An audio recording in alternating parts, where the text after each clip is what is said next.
नमस्कारम। ओम सूर्याय नमः। ओम आदित्याय नमः। ओम भास्कराय नमः। ओम रवये नमः। ओम भूर्भुवस्वः तत्सवितुर्वरेण्यं भर्गो देवस्य धीमहि धियो यो नः प्रचोदयात्। साप्ताहिक अवकाश के दिन अर्थात रविवार को मैं आप सबका मित्र आज के वाक्यांश की चर्चा के लिए उपस्थित हूँ। आज का वाक्यांश है, हारिए न हिम्मत। इसको पूरा करना आप जानते हैं। ये पंक्ति किस प्रकार से पूरी होती है कि हारिए न हिम्मत, बिसारिए न राम। लेकिन यहाँ आज मैंने इसको आधा ही दिया है और उसका कारण विशेष आप जानेंगे तो समझेंगे कि उसका कारण विशेष ये है कि आज पूरा विश्व पितृ दिवस मना रहा है, अर्थात फादर्स डे, पिता का दिन। जिस पिता के अंश से हम धरती पर अवतरित हुए हैं, निश्चित रूप से कृपा तो ईश्वर की ही थी, उनकी ही प्रेरणा थी माता पिता के मन में। किंतु ये भी सत्य है कि हम अवतरित पिता के अंश से ही हुए। और इसका सबसे बड़ा प्रमाण ये है कि हमारे नाम के साथ पिता का ही गोत्र चलता है। पिता के गोत्र से ही हम पहचाने जाते हैं, पिता के उपनाम से ही हम पहचाने जाते हैं और पिता की ही जाति, वंश, गोत्र सब माने जाते हैं। और जब तक हम स्वयं अपने पैरों पर नहीं खड़े हो जाते, तब तक हम पिता के ही नाम से जाने जाते हैं। हमें सब, जब भी कभी हम सड़क पर चलते हैं तो हमें हमारे नाम से कोई नहीं जानता, क्योंकि हमने कोई ऐसा कार्य नहीं किया होता जिससे कि कोई हमें जाने। किशोरावस्था तक क्या, बल्कि बहुत सी बार तो युवावस्था तक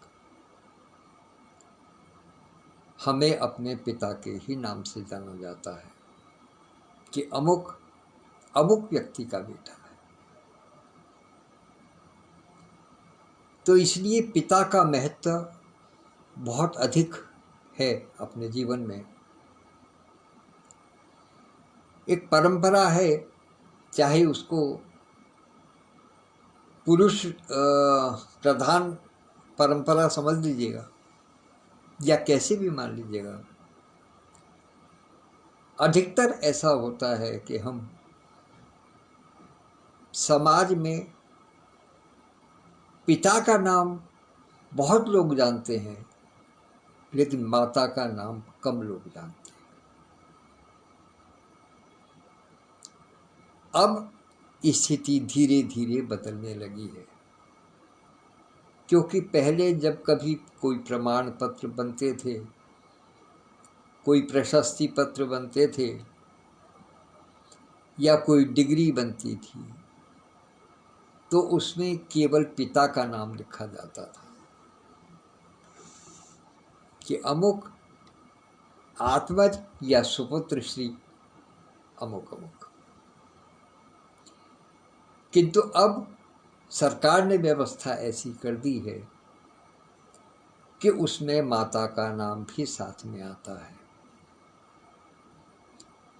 और ये एक बहुत बड़ा ऐतिहासिक और क्रांतिकारी कदम मानिए, जिसने कि पुरुष प्रधान समाज को एक सच्चाई दिखाने की चेष्टा की है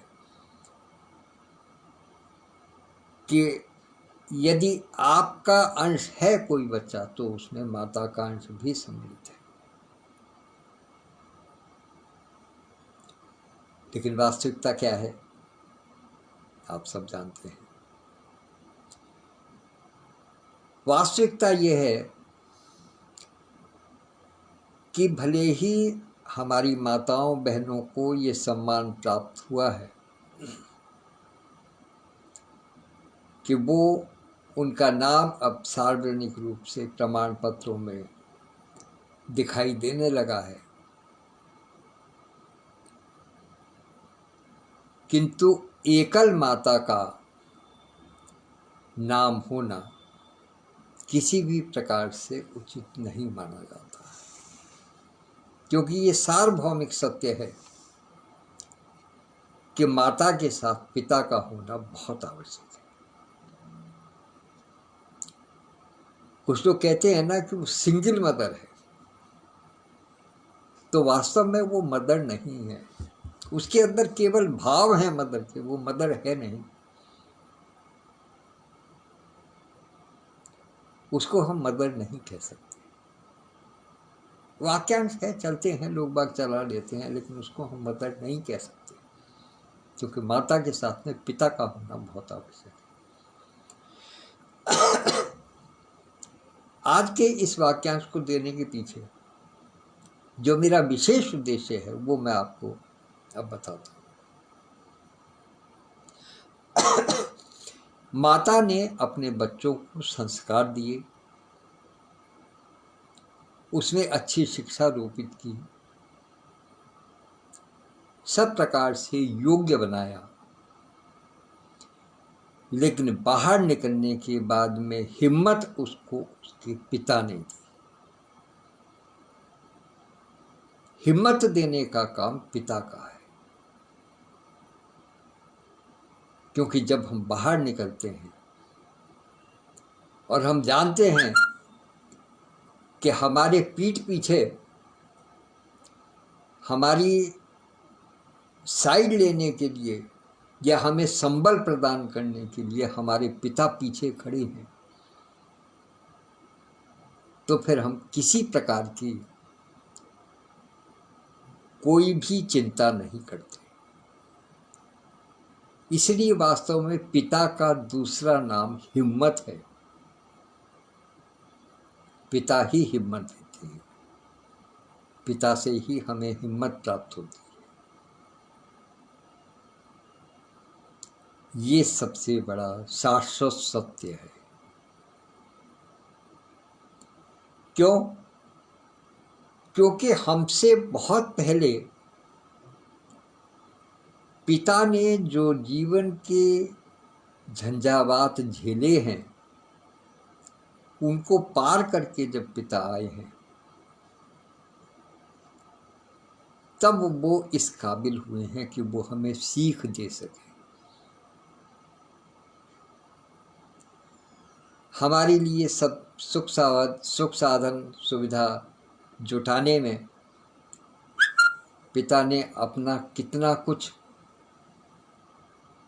सुख, कितनी कुछ इच्छाएं अपनी दबा दी हैं, उनको खो दिया है, ये केवल पिता ही जानता है।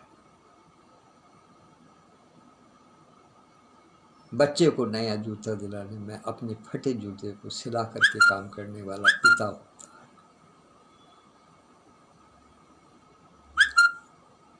पिता की जेब में 10 रुपए हों और बेटा कह दे मुझे 9 रुपए की चीज़ की आवश्यकता है या 10 की भी चीज़ की आवश्यकता है, तो पिता जेब झाड़ करके तुरंत कह देता है कि लो। ये पिता हिम्मत देता है कि आपको किसी के सामने नीचा न देखना पड़े, आपको किसी के सामने झुकना ना पड़े। वो हिम्मत पिता देता है। अब आपको इसके प्रैक्टिकल रूप पर लेकर के आता हूं। मैंने कल अनुभव किया कि हमारे एक साथी कहीं हिम्मत हार रहे हैं। लेकिन एक बात मैं पहले निवेदन कर दूं, सबसे पहली बात सूत्र रूप में उसको समझ लीजिएगा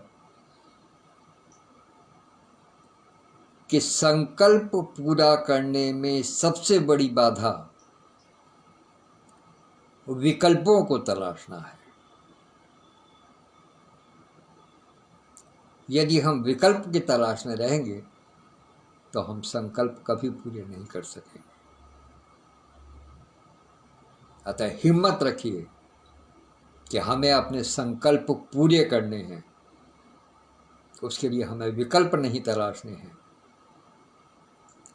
समय की प्रतीक्षा करें, धीरे धीरे बड़े मजबूत कदमों के साथ में आगे बढ़े,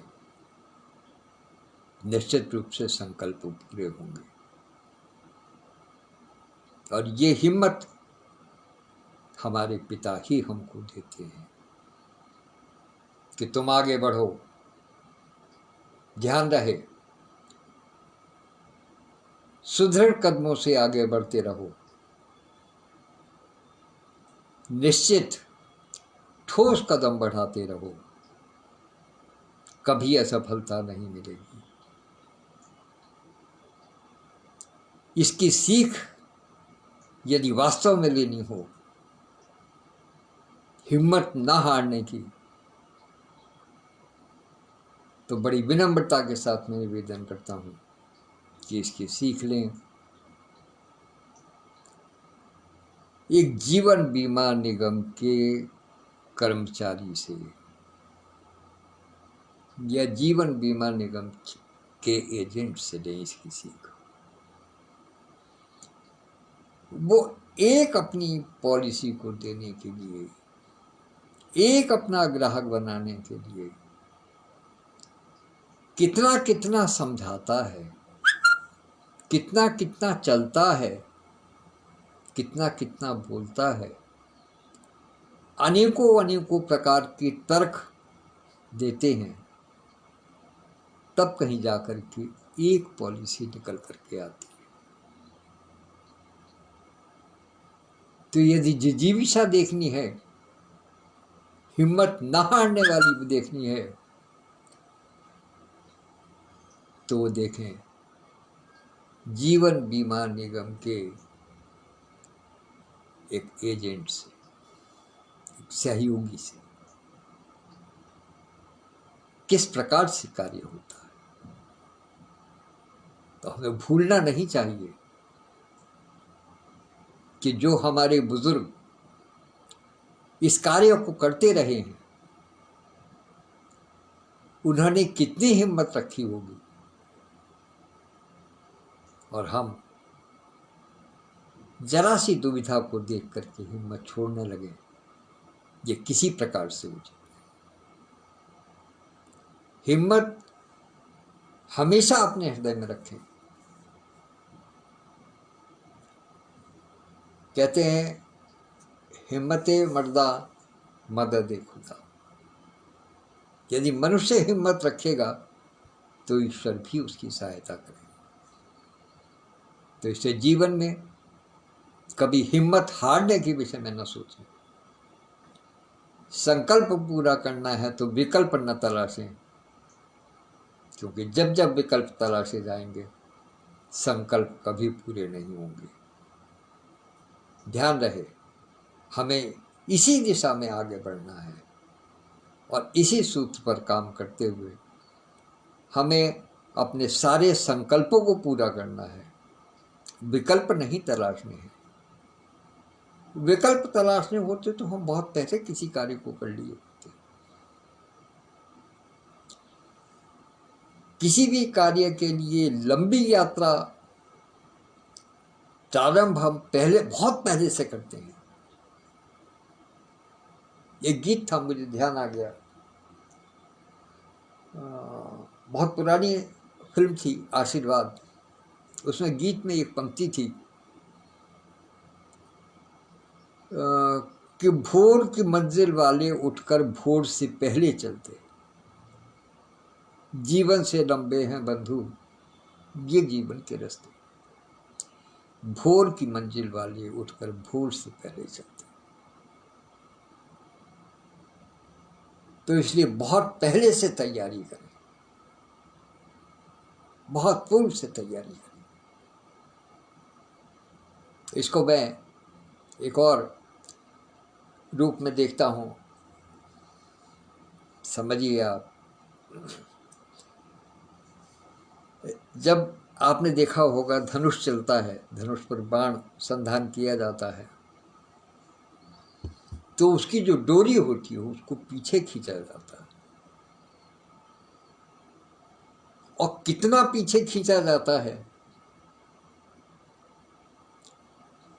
इसका जो अनुपात है वो जहां लक्ष्य होता है उसकी दूरी के अनुसार उसको खींचा जाता है, उसके अनुसार उसकी दिशा तय की जाती है, उसके अनुसार ही उसको पीछे खींचा जाता है। तो इसी तरीके से यदि बड़ा काम करना है, लक्ष्य हमारा निर्धारित है, लक्ष्य का हमें पता है कि हमारा लक्ष्य क्या है, तो हमें उसकी तैयारी के लिए, उसको वेधने के लिए जो हमें तीर छोड़ना है वो उतनी ही दूरी से छोड़ना होगा ताकि हम लक्ष्य को भेज सकें। ध्यान रहे, कभी भी छोटी खींच के बाद में धनुष से लक्ष्य नहीं भेदा जा सकता। छोटी खींच होगी तो छोटा लक्ष्य होगा, वही भेदा जा सकता है, लेकिन वो भी नहीं भेदा जा सकता क्योंकि उसमें फिर गति नहीं होगी, और जब गति नहीं होगी तो उसका भेदन नहीं हो सकेगा। तो इसलिए बहुत पहले से चलें, विश्वास के साथ में बढ़ें, लक्ष्य अवश्य भेदन होगा, संकल्प अवश्य पूरा होगा, हिम्मत हारने की कोई आवश्यकता नहीं। धन्यवाद। इन्हीं शब्दों के साथ मैं अपनी वाणी को विराम देता हूँ। नमस्कार। कल फिर मिलेंगे किसी नए शब्द के साथ में, तब तक के लिए आज्ञा दीजिए। धन्यवाद।